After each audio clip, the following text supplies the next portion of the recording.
Hi, hello kids, welcome to Plufo. You are watching Wow Facts. I am Pooja.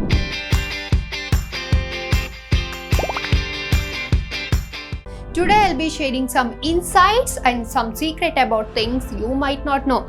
To know these interesting things, please do watch this video till the end and don't forget to subscribe to our YouTube channel.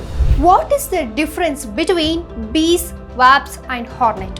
A bee's sting hurts, or it's a hornet? Maybe it's a wasp. Wait, what is the difference?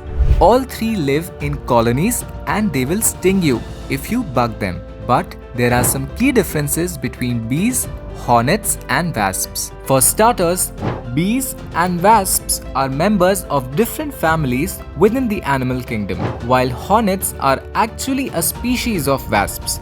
That's why bees are a bit different from wasps, while wasps and hornets have several in common.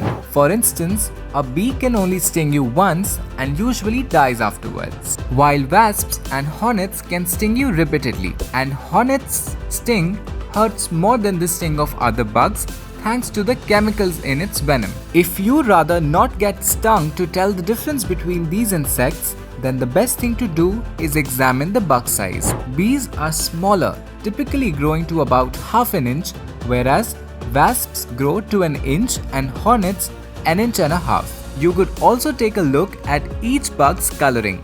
Bees are yellow and black, and they are fuzzy too, in order to better collect pollen and nectar, while wasps and hornets aren't fuzzy but slick and often brownies in color. But whether it's bees, wasps or hornets, you probably don't want to bug these bugs.